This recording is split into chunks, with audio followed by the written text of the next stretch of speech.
Olá pessoal, tudo bem? Espero que sim. Esse é o último vídeo, tá?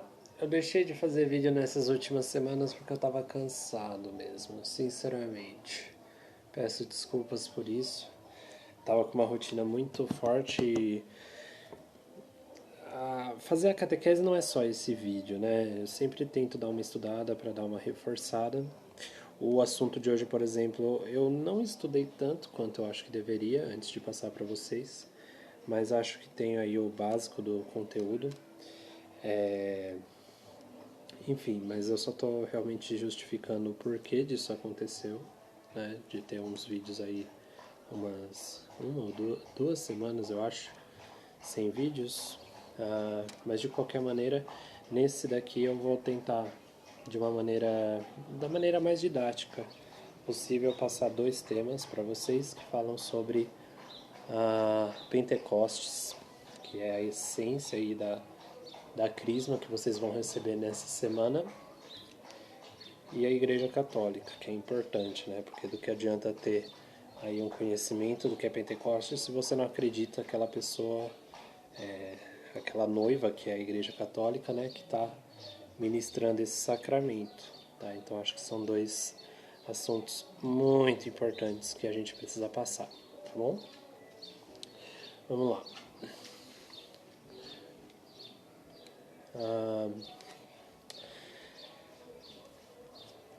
Pentecostes. O que acontece? Como a gente já falou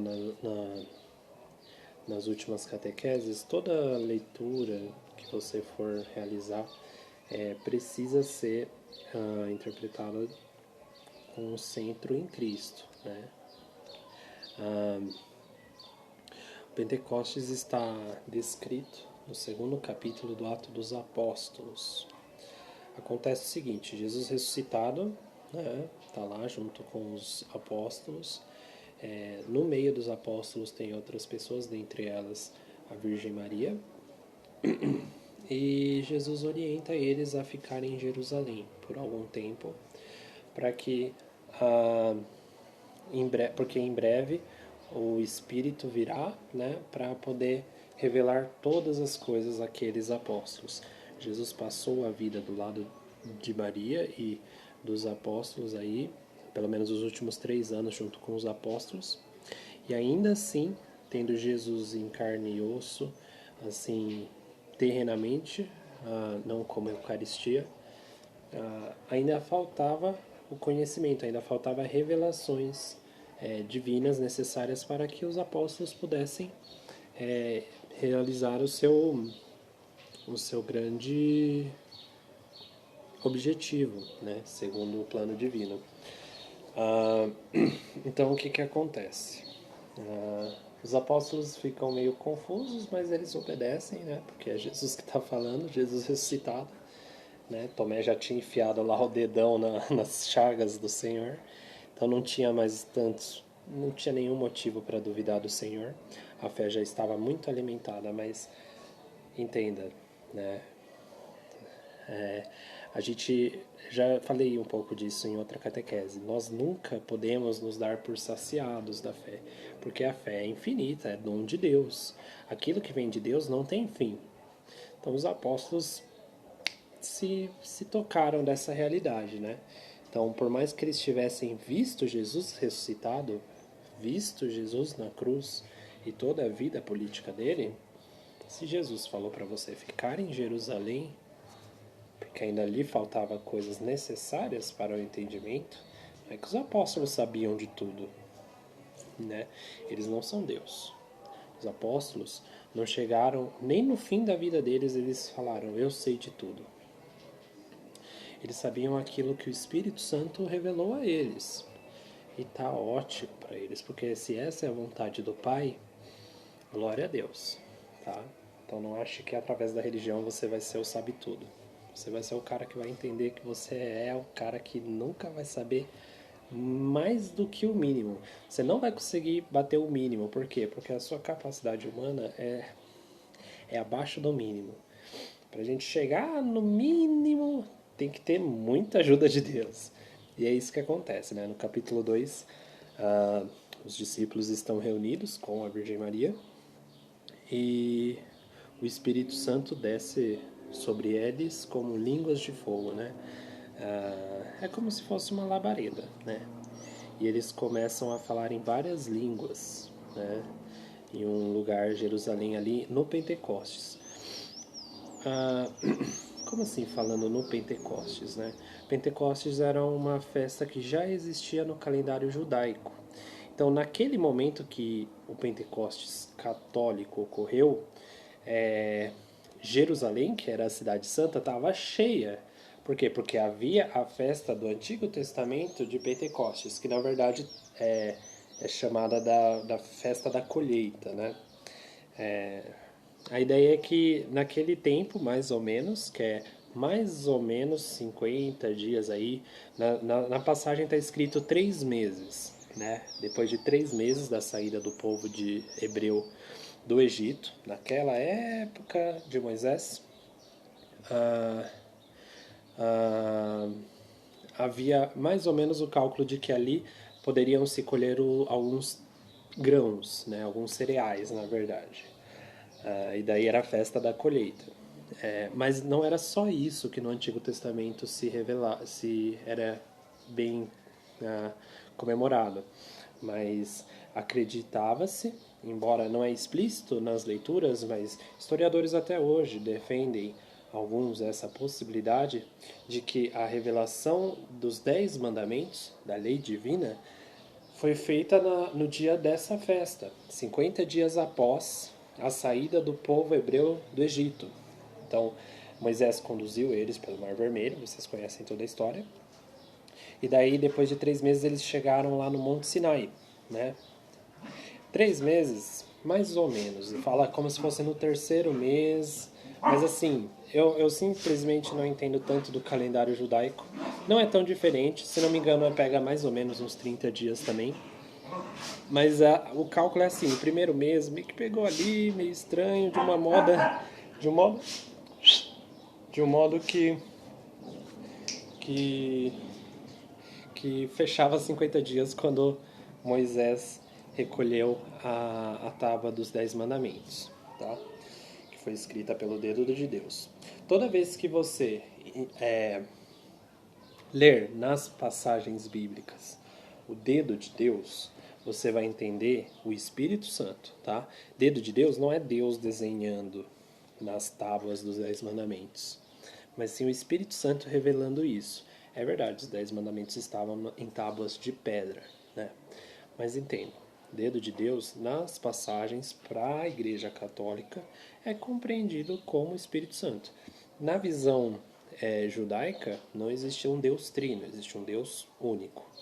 Então, se você for interpretar o Antigo Testamento como a religião judaica, certamente você vai achar que é Deus desenhando lá na pedra. E tudo bem, é uma interpretação deles.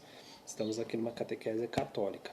Mas é importante ter essa visão sobre outras religiões. Querendo ou não, a Igreja Católica surgiu de um embrião que é o judaísmo, né? O judaísmo era aquela igreja Israel, né? Aquela coisa que tava crescendo, crescendo, crescendo, crescendo, e quando Jesus vem, se entrega na cruz e ressuscita, nasce a Igreja Católica.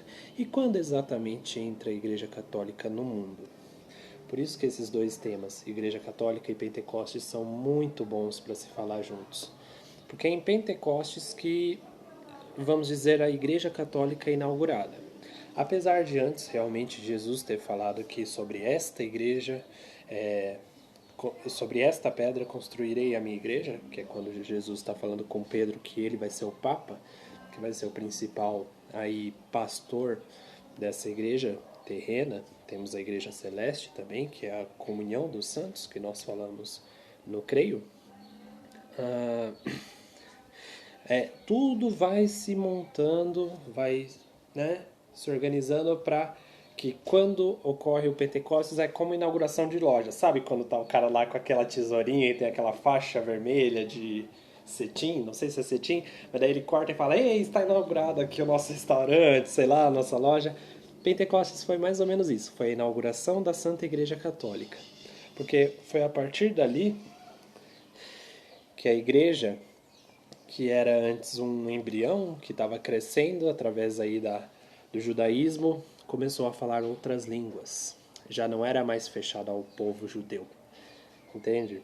A questão é que estava aberta ao mundo, por isso que a gente chama de igreja católica. Né? 4 coisas que a gente fala sobre a igreja muito, muito necessárias de meditação quando nós falamos no creio. Né? Tem todo o creio, e daí tem uma parte que a gente fala assim: creio numa igreja una, santa, católica e apostólica. Vou começar pelo católica. Por quê? Porque entra nesse contexto que eu estava desenhando na nossa catequese até agora. Quando os apóstolos começam a falar todas as línguas, em uma Jerusalém lotada por causa de uma festa importante do Antigo Testamento, para os judeus até hoje,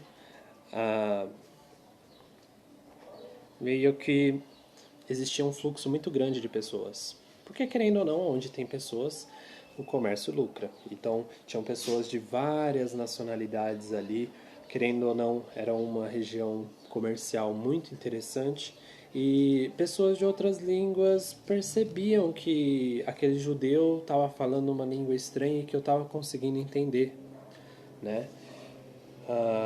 Alguns, querendo caçoar, falavam que os discípulos estavam bêbados. Para você ver, né? Por mais que você seja agraciado, o demônio sempre vai dar uma distorcida nas coisas de uma maneira que pareça que, na verdade, é loucura o que é graça, né? Mas, enfim, é outra discussão essa.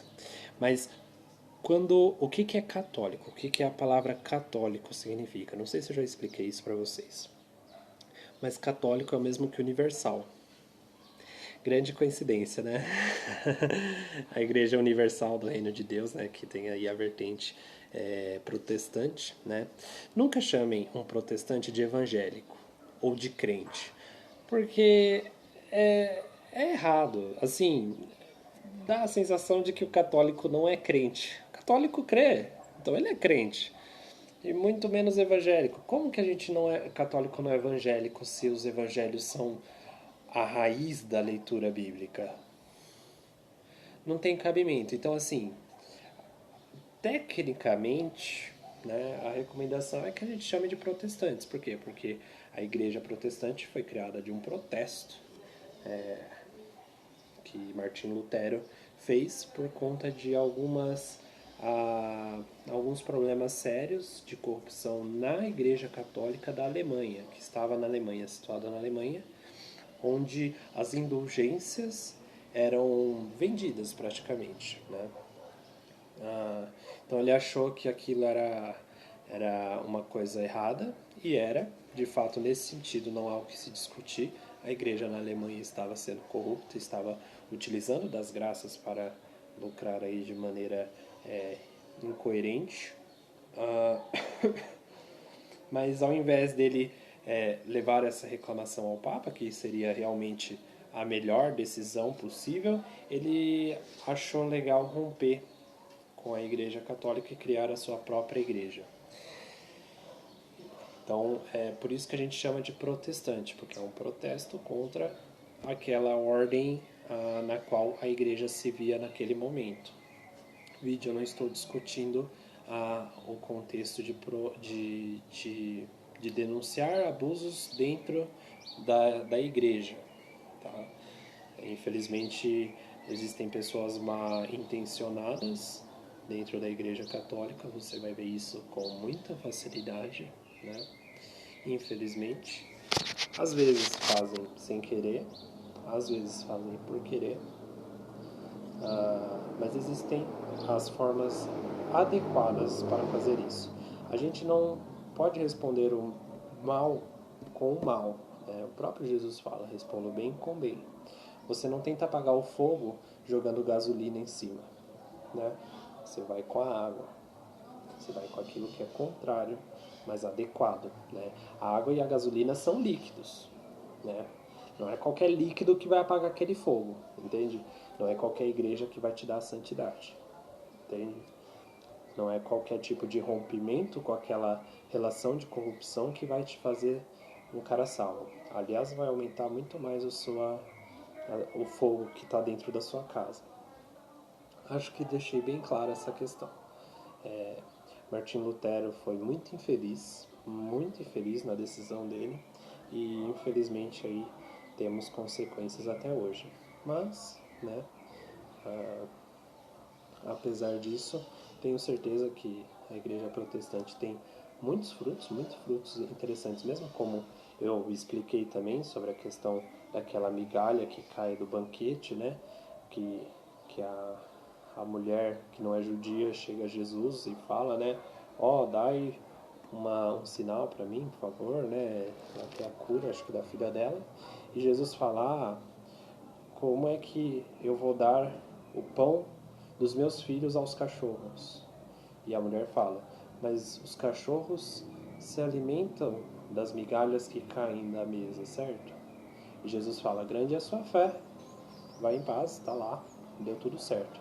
Então o que acontece? Por mais que existam méritos de mundo, né, digamos assim, bons samaritanos, né, em outras religiões, inclusive aquelas que vão diretamente contra a Igreja Católica, mas ainda continuam dentro do cristianismo, há migalhas que caem. Então existem graças ali que indicam para o banquete que eles têm que encontrar, que está na Eucaristia, que só é legitimamente celebrada na Igreja Católica. Tá? Então, entendam isso não como um desmerecimento do valor da dignidade das outras pessoas, tá? Mas sim como uma orientação muito exata, muito precisa do valor da Igreja, que é única. Tá? Não existe salvação fora da Igreja, já expliquei isso em outra catequese também. Mas sempre com muita caridade. Tá bom? Então vamos lá. Católica é isso, universal, né? Em que sentido? Pode entrar todo mundo, todo ser humano que é pecador, ou seja, todos os seres humanos podem entrar na Santa Igreja, né? Se for da vontade deles e obedientes a essa orientação da Santa Igreja. A Santa Igreja está aqui não é para ser convertida. A Igreja não precisa ser convertida. A Santa Igreja não precisa ser convertida. Quem precisa somos nós. Né? Jesus, no capítulo 5, 6 e 7 de Mateus, faz o Sermão da Montanha falando a todo momento questões que a gente precisa se converter. E ele deixa um instrumento que é a sua noiva. A noiva de Cristo é a Santa Igreja Católica. E quantas vezes com a nossa atitude nós manchamos a beleza da noiva? Né? Isso é algo muito sério. Mas a questão que precisa ser destacada aqui é que se você vai entrar na Santa Igreja Católica, vá com o espírito, né, de alguém que está indo lá para encontrar a verdade e não para impor a sua verdade pessoal. Né? Porque eu posso virar muito bem, chegar na Igreja Católica e falar, eu acredito em tudo, mas eu acredito que o aborto, a minha opinião é maior do que a Igreja Católica. Cara,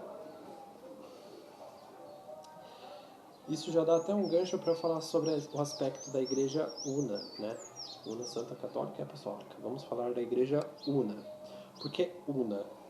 Porque ela compõe uma unidade em Cristo e uma unidade entre todos os seres humanos com a Igreja Celeste, que também são seres humanos, mas estão num aspecto mais íntimo com o Senhor. Né? Então vamos lá, Igreja Una. Vamos primeiro explicar sobre o aspecto de unidade com o Senhor. A igreja é composta de duas partes, a cabeça e o corpo. Né? Daqui para cima é uma coisa, daqui para baixo é outra. Daqui para cima é Cristo. Como assim, Felipe? Jesus fala, se não me engano é Pedro, Deus fala, revela através de suas escrituras, eu não lembro mesmo quem é que fala, se é diretamente Jesus ou um dos apóstolos. Mas a questão é que ele diz, Jesus é a cabeça e a igreja é o seu corpo celeste. Né? Então, Jesus Cristo e a igreja são um só, como marido e mulher são um só. Por isso que a questão do matrimônio leva muito em consideração o aspecto de Jesus e a igreja. O homem, quando ele está lá no altar, ele está representando Jesus Cristo, que é o homem que dá a sua vida pela sua noiva, né? Jesus Cristo não precisava se sacrificar pela sua noiva, que é a Santa Igreja Católica. Mas ele vai lá, se entrega na cruz por amor a ela. Nunca Jesus subiria a mão para sua esposa. A única vez que você vai ver Jesus subindo a sua mão para sua esposa é para que um prego fincasse dentro dela e pregasse contra a madeira da cruz. Essa é a única vez que você vai ver a mão de Cristo sendo elevada. Então o homem não tem o direito de pegar o matrimônio e falar que ele pode bater na sua esposa, tratar ela mal, porque ele tem direito sobre a mulher. É porco, é nojento essa defesa, tá? Isso joga um sacramento no lixo. Sacramento é a presença viva de alguma pessoa da Santíssima Trindade. Na Eucaristia nós vemos pelo menos Jesus Cristo. Mais intimamente, o grande tesouro da igreja é a Eucaristia. A crisma que vocês vão receber é o Espírito Santo, a pessoa da Santíssima Trindade que é mais esnobada de todas, né? Todo mundo conhece o Pai, todo mundo conhece o Filho, mas o Espírito Santo é tipo uma coisa... É uma alma, um espírito vagando por aí, lindo, maravilhoso, forte, poderoso, mas quem sabe é Deus. Talvez por isso a crisma seja tão subestimada. Mas é um sacramento importantíssimo, mas é um sacramento mais desleixado de todos. Ninguém leva o sacramento, não ninguém, mas a maioria das pessoas não leva o sacramento da crisma com a seriedade e a profundidade que ela merece. Espero que não seja o erro de vocês. Não pelo bem de vocês ou em tom de ameaça, mas porque, meus amigos, se vocês receberem a crisma compreendendo a profundidade e a beleza disso, vocês vão ser muito felizes. Sério. Sério. Da mesma maneira no matrimônio. Se vocês conseguirem entender a beleza do matrimônio, cara, vai ser a coisa mais linda. Agora, se você usar o matrimônio de qualquer jeito, vai ser isso. Vai ser o seu esposo sendo um tosco contigo. Se você pegar a crisma e ir nas coxas, né, fazendo de qualquer maneira, vai receber o Espírito Santo como? Então, no matrimônio também, voltando àquele exemplo, a esposa é a igreja católica, né? Então, quando a esposa tá linda, de véu branco, aquela coisa linda que eu já expliquei, já falei da beleza feminina aqui para vocês também, mas a questão dela passando aquele corredor enorme com aquele buquê, aquela aliança entre a igreja e Cristo, que é feita através do sim de ambos, um sim que dá abertura à vida. Oh, meu pai, é tudo tão lindo! Entende? De um amor que une, os dois ficam juntos. Eu não sei se vocês sabem, mas o matrimônio, ele só é concluso no momento das núpcias, que é quando você deita com seu coleguinha lá que você está casando, né? Ou sua coleguinha que você está casando, né? Por quê? Porque é ali que os dois se fazem como um, né? E tem a abertura através desse amor bonito que dá uma sensação corporal e espiritual gostosa. Dessa união vai surgir a vida, pela graça de Deus. Então a igreja, né, acho que é uma passagem em Coríntios, eu não tenho certeza. A igreja é submissa a Cristo, então tem essa ideia de submissão. Mas aqui a gente tem um entendimento de submissão aqui no século XXI, de escravidão, mas uma escravidão na onde o Senhor pode dar chibatada a bel prazer e arrebenta outra pessoa. Não é assim. Vide, se uma pessoa está dando a vida por você, dando sangue porque te ama muito, você vai devolver esse amor. Há uma relação de amor tão íntima que, na verdade, há uma submissão mútua, né? Assim, a mulher é submissa ao homem, mas o homem é submisso ao amor que ele sente à sua mulher, né? Então é nesse sentido que a gente tem que interpretar a escritura. Porque se for de uma maneira rasa, superficial, nós muito facilmente vamos compreender que a Igreja Católica está espancando aí as mulheres, está motivando aí os homens a achar que as mulheres são propriedades. E veja bem, a maior criatura, segundo a Igreja Católica, é uma mulher. A criatura mais perfeita feita por Deus é uma mulher. Não é que foi, ela ainda continua existindo. É uma mulher, que é a Virgem Maria. Nem que todos os homens, nesse sentido, não de humanidade, mas de sexo masculino, nem que todos os homens se unissem em santidade, nem que todos os sacerdotes do mundo se unissem em santidade, não daria uma unha da santidade que está na plenitude da Virgem Maria. E tem gente que tem a cara de pau de falar que a Igreja Católica não coloca a mulher, não dá valor à mulher. Ai, pai. Enfim. Então, a Igreja Católica, ela defende muito essa questão da unidade, em todos os aspectos.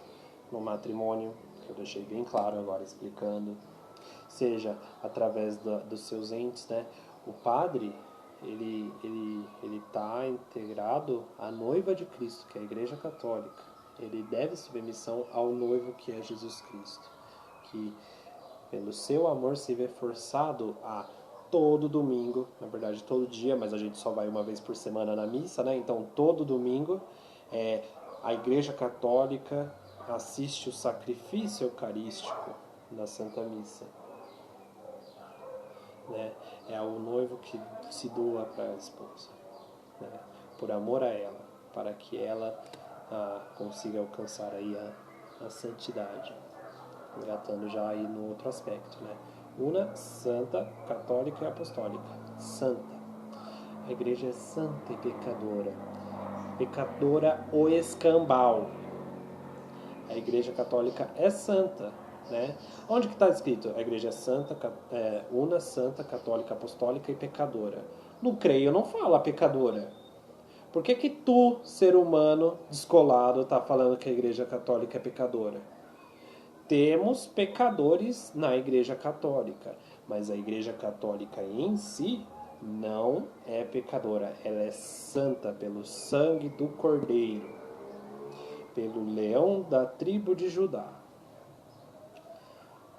A Igreja é santa. Não caiam na heresia de falar que a Igreja Católica é pecadora. Vídeo. Como que eu, da minha cabeça, do meu pescoço para cima, sou o Felipe e do meu pescoço para baixo, sou o Fernando? Algum pecado que vocês cometem é só do pescoço para cima, né? A minha alma é dividida em dois. Então, daqui para cima vai para o céu, daqui para baixo vai para o inferno.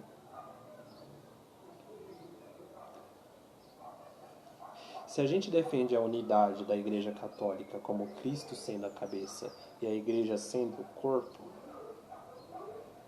não tem como a gente defender que a Igreja é pecadora. Porque no momento em que a Igreja é pecadora, nós temos a obrigação lógica, o raciocínio lógico, filosófico, de falar que o corpo faz parte daquela cabeça. Então, o que há no corpo, nós encontramos na cabeça. O sangue que bate no meu coração pode ser encontrado no meu cérebro. Não é um sangue diferente aqui, meu amiguinho, meu coleguinha. Não é. Então, como é que a santidade que existe na cabeça não vai existir no coração da igreja? Não faz sentido. Ah, mas dentro da igreja tem um monte de pecador. O que mais tem dentro da igreja é pecador. É o que mais tem. Os que não são pecadores são santos aqui na terra. Ainda não foram canonizados, mas estão aí sendo testemunhos vivos de santidade e glória a Deus. Motivos para a nossa esperança, nossa alegria. A questão é a seguinte: o fato de ter alguns pecadores ali dentro da igreja não significa que a igreja é pecadora, né? Então, um exemplo dentro da sua casa, aí, dentro da sua família, vamos dizer que existe uma pessoa que veio a cometer um crime, qualquer, tanto faz. Vamos dizer na minha casa. Mora eu, minha mãe e minha irmã. Eu, Felipe, roubo um celular. Esse celular lindo que eu estou gravando para vocês agora. E eu roubei. Quer dizer que se eu sou o cara que roubou, a minha família toda é de ladrões.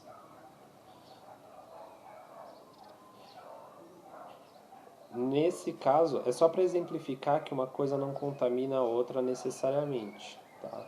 Nesse sentido, mas só para exemplificar. Na questão da igreja é o seguinte: no momento em que você pega um pecado mortal, você perde aquela comunhão que a gente fala, né?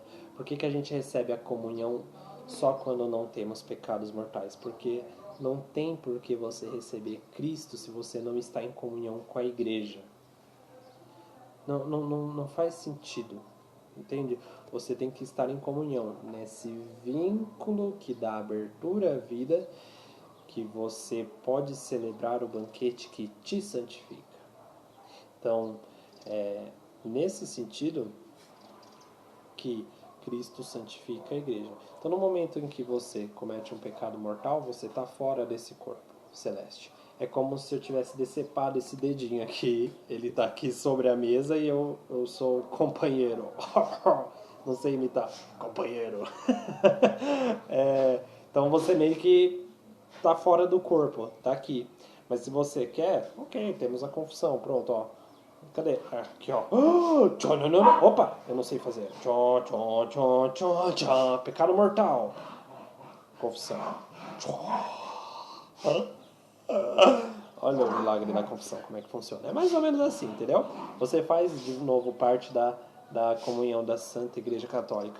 Ai, Felipe, então quer dizer que se eu não estou em comunhão com a Santa Igreja Católica porque eu cometi ou vivo em um estado de pecado, que nem pessoas em segunda união, né? Ou pessoas que têm relacionamentos aí homossexuais, por exemplo.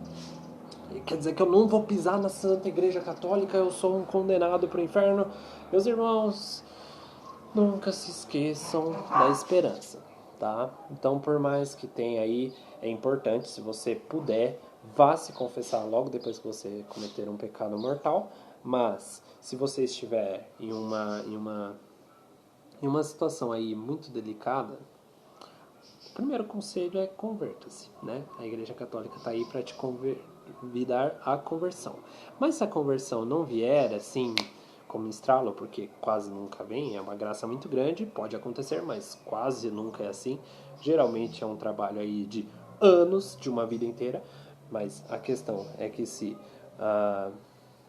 você não consegue abraçar essa conversão, não entre em desespero.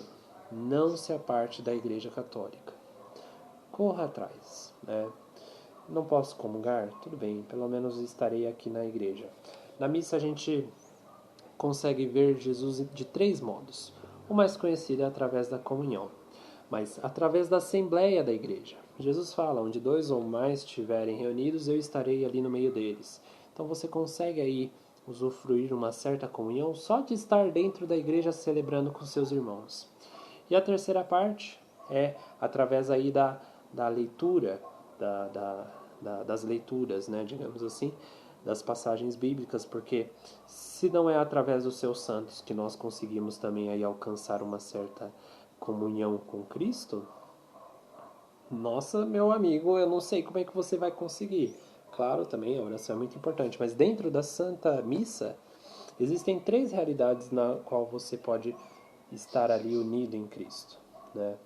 Aí a gente corta um e a pessoa já entra em desespero. Eu entendo a sede da comunhão, né? Não discuto isso, porque realmente a comunhão é algo muito importante. Mas a missa, um segredinho para vocês. A missa, ela está conclusa, ela poderia, né, a parte da comunhão, para a missa ser válida, só o padre precisa comungar. Se por um acaso na Santa Missa, isso não é comum, mas se por um acaso na Santa Missa só o padre comungasse, acabou. Podia ir para a oração final, missa acabou, super válida. Ai, mas eu não recebi o corpo e o sangue de Cristo. A igreja, na sua generosidade, na sua bondade, permite a Eucaristia aos fiéis leigos, né? É algo que soma, que complementa, mas não é obrigatório. O sacrifício de Cristo é feito por você, mas lembre-se, na Santa Missa, quem é Cristo? A Eucaristia, mas o Padre faz as vias de Cristo. Então, Cristo, ele se sacrifica por amor a nós, mas esse amor é ao Pai, que é Ele que vai receber o corpo e o sangue de Cristo, e nós participamos, a gente pega ali um pedacinho desse verdadeiro sacrifício digno de Deus, que é Jesus Cristo, e pega a nossa pequena vida miserável e faz os nossos sacrifícios se unirem ao sacrifício da cruz. Tá? E ali ela é consumada quando o padre comunga, tá? Então não utilize da Eucaristia como uma superstição, tá? Não é uma... Ela tem um poder grandioso porque é Jesus Cristo que se entra pela sua boca e se dissolve no seu sistema sanguíneo, bombeando no seu coração, né? Meus irmãos, estudem o sistema digestivo, vocês vão entender, tá? Mas eu não vou me limitar aqui na questão da Eucaristia sobre um aspecto biológico, é sobre uma questão espiritual. Jesus, ele se dissolve dentro de você para que você morra. Você morreu na cruz, junto com Cristo na celebração eucarística. E portanto agora não é você que vive, mas é Cristo que vive em ti. Pelo menos no mundo real não, no mundo ideal seria assim. Mas devagar, a cada dia nós vamos rezando e recebendo a Eucaristia por Eucaristia, ou se não for possível receber a Eucaristia, pelo menos celebrar ali a Eucaristia junto com os demais coleguinhas, para que de fato possamos participar do banquete celeste de modo válido, que já obtenha a sua validade no momento em que o celebrante, o padre celebrante, comunga, tá? E não sou eu, Felipe, que estou falando isso, tem uma carta. Eu não lembro o nome da carta. É latim. Ai, mas procurem uma carta que eu acho que foi tipo dos anos 1900, do século passado.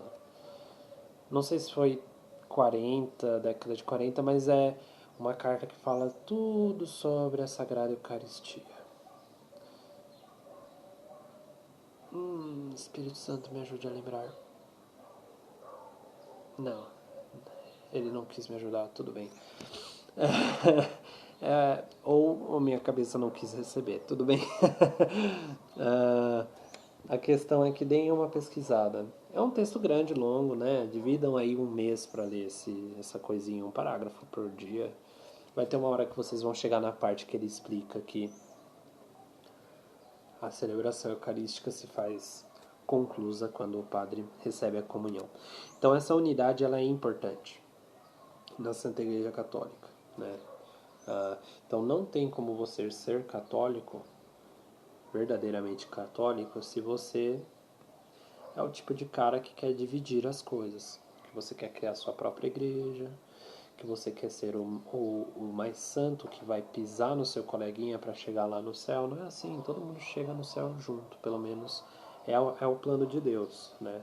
Mas cada um tem suas escolhas, então alguns optam por viver uma vida que os leva gradualmente ao inferno, ao desespero. Então, são coisas muito sérias. A questão aqui é a seguinte: uma santa, não falem que ela é pecadora, tá? Católica e apostólica. Uma última coisa sobre a Una, que é importante. Essa questão de cabeça e de corpo, né, que eu falei bastante.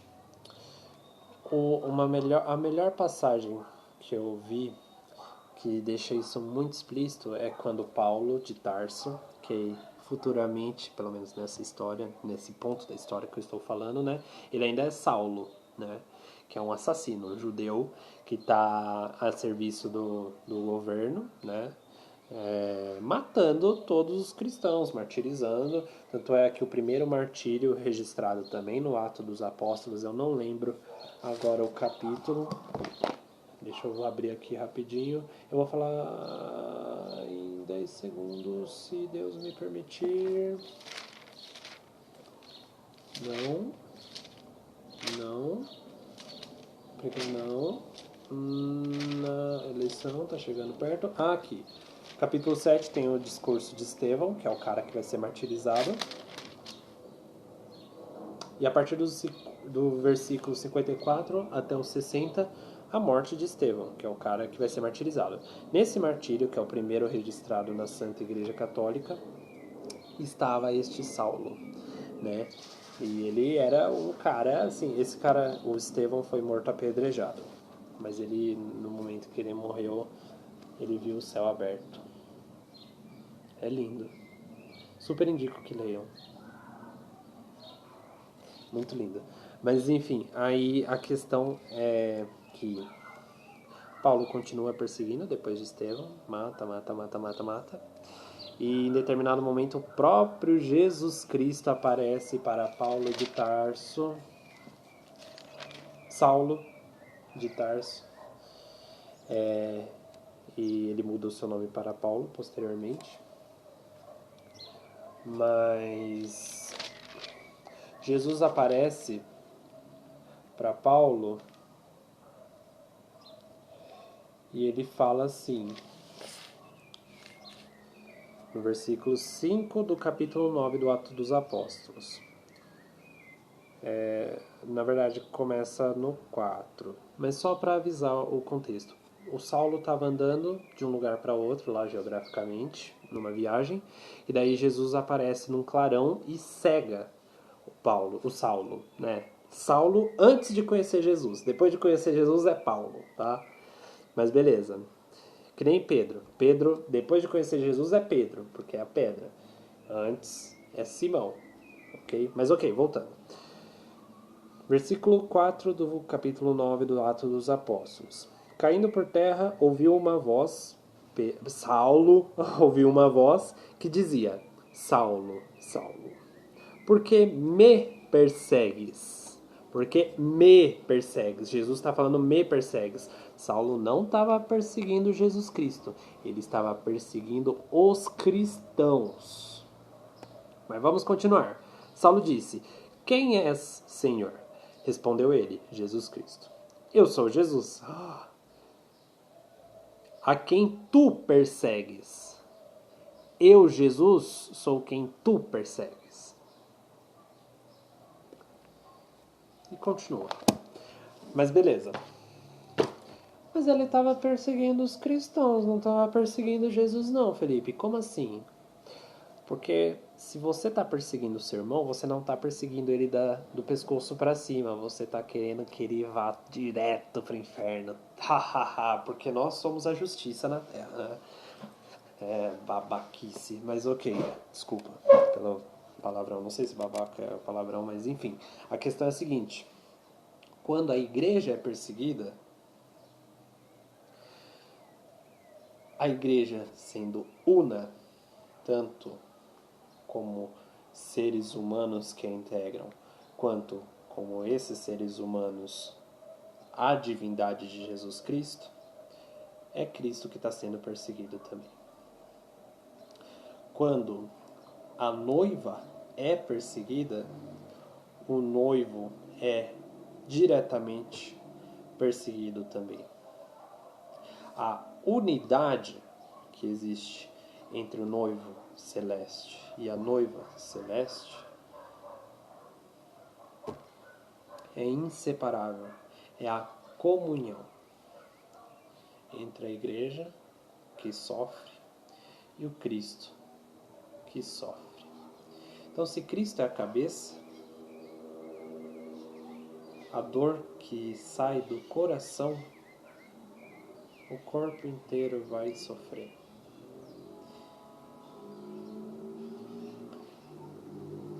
A unidade da igreja é algo que a gente deveria meditar bastante. Aliás, esses 4 pontos. Tá?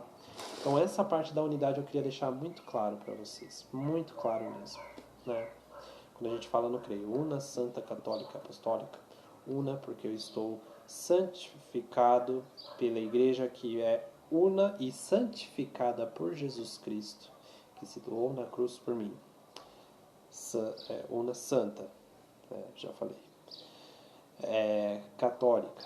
Todos os seres humanos, independente do grau de pecado que tenha dentro do seu coração, são convidados, porque a graça é de graça. Não estamos na igreja da Alemanha que foi motivo para Lutero fazer uma porcada, né? Não estamos nessa igreja. A graça é gratuita, por isso que a gente chama de graça. Tá? Então, todos têm o direito ao acesso a essa graça, mas dentro de uma necessária conversão. Tá? Não adianta eu querer a graça de ser batizado e querer fazer o batismo do jeito que o Felipe quer, com qualquer padrinho que não tem um sacramento, que é inclusive budista. Como é que um padrinho, que é aquele que vai ajudar na educação da fé da Igreja Católica, na vida daquela criança... Aliás, os padrinhos de vocês, espero que sejam católicos, porque senão vocês estão jogando no lixo toda a catequese que eu estou... que a Igreja Católica, ai de mim falar que sou eu, mas que a Igreja Católica está ministrando no coraçãozinho de vocês. O padrinho de vocês vai ter que prestar contas em algum momento para aquele que ele se comprometeu à frente do altar a educar na fé católica. Ser padrinho é uma coisa muito séria. Não é um cara que vai te dar um presentinho ou outro uma vez ou duas no ano, que vai entrar na sua casa 2, 3 vezes e falar: eis o meu afilhado, coisa linda. É um sacramento. Não é um evento social.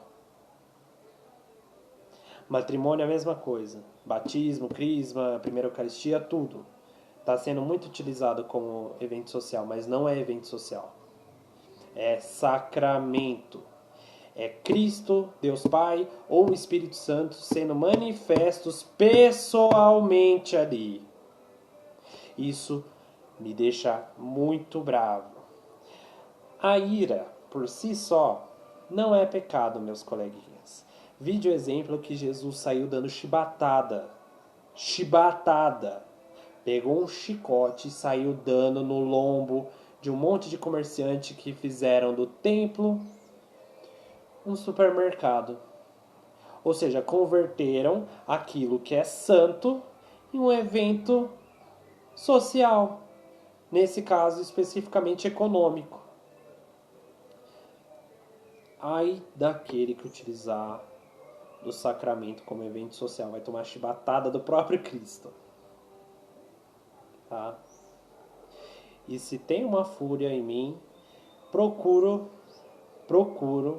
às vezes falho, porque sou humano, mas procuro que essa raiva seja muito bem ministrada na dose da caridade.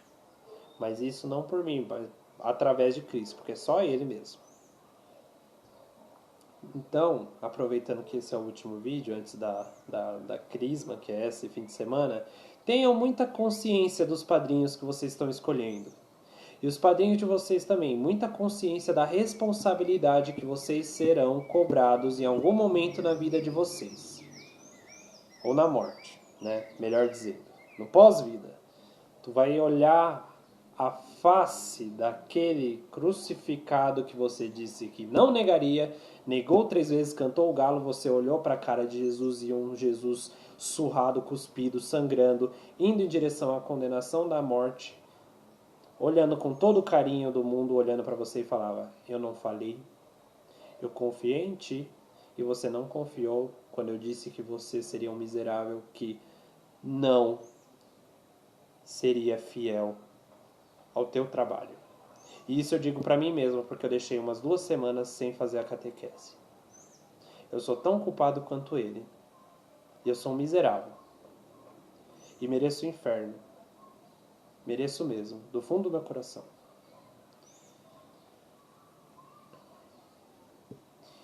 E o que me alivia é a confiança na misericórdia. Então, sintam isso como uma advertência. Uma confiança, misericórdia sim, mas uma advertência necessária para que o nosso coração seja convertido da maneira como Cristo quer. Una, santa, católica, apostólica. Por que apostólica? Porque a sucessão apostólica começou em Pedro e vai até hoje aos bispos que nós temos. Pedro é o bispo de Roma, papa, né? O chefe máximo, a cabeça, a pedra. A cabeça é Cristo, mas a pedra é Pedro. Vamos dizer que no corpo celeste é mais ou menos o pescoço. O coração eu diria que é Maria.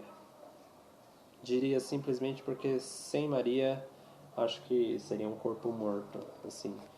Mas enfim.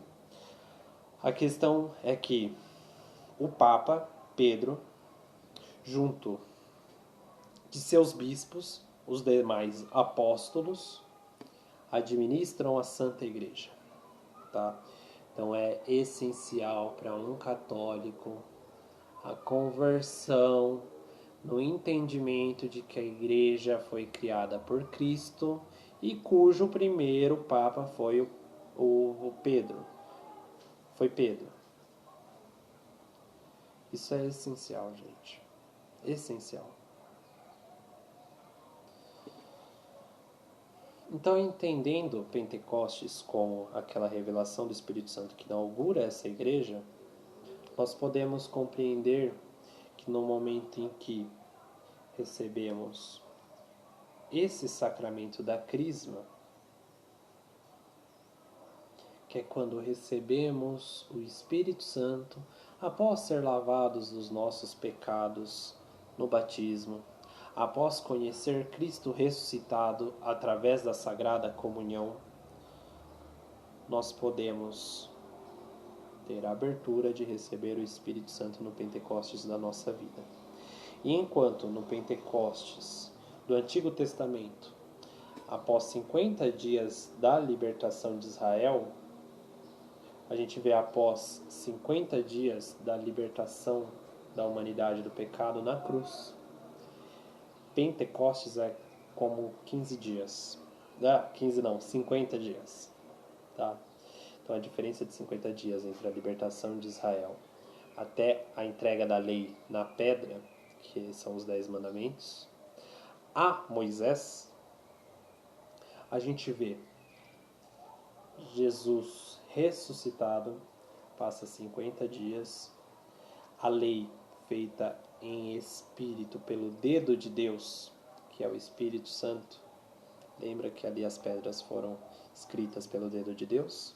A lei, né, foi escrita pelo dedo de Deus em pedras. Essa lei dessa vez é escrita também pelo dedo de Deus, que é o Espírito Santo, mas no coração dos homens.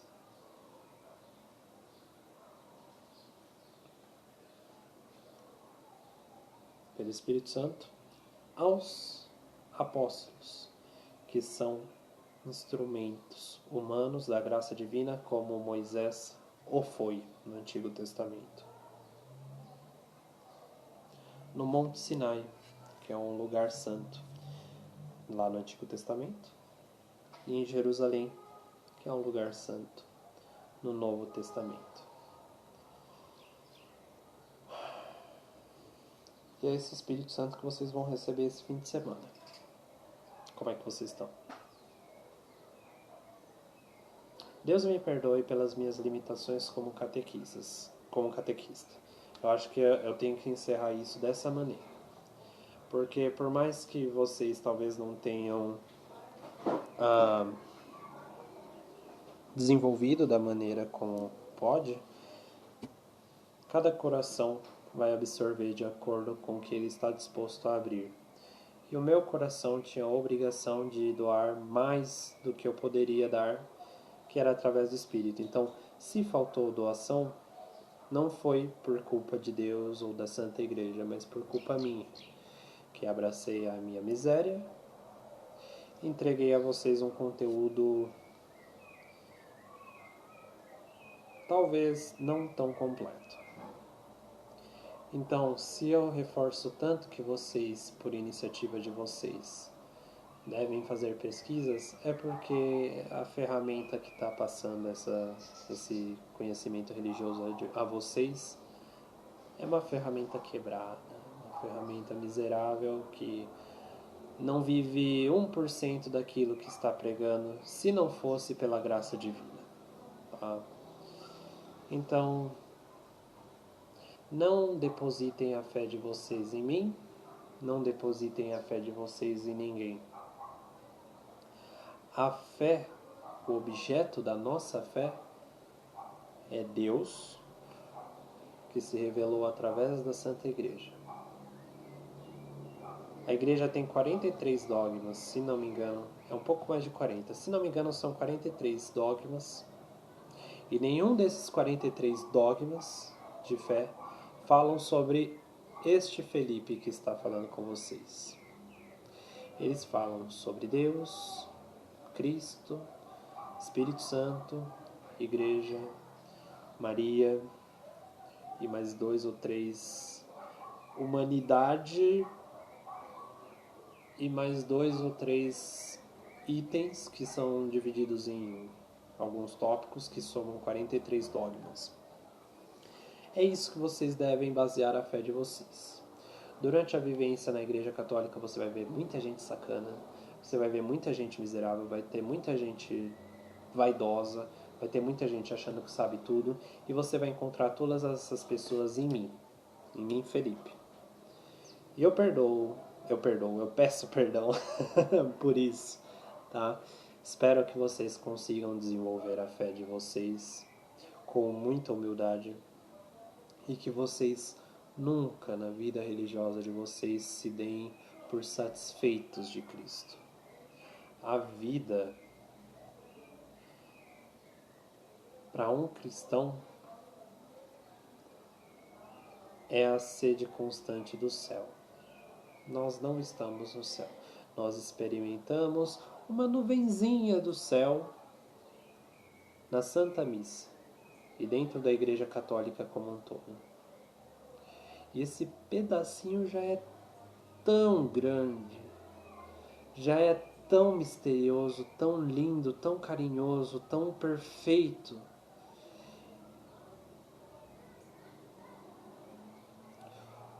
É frustrante saber como o pecado tapa os nossos olhos e os nossos ouvidos para a verdade que Deus nos guarda no céu.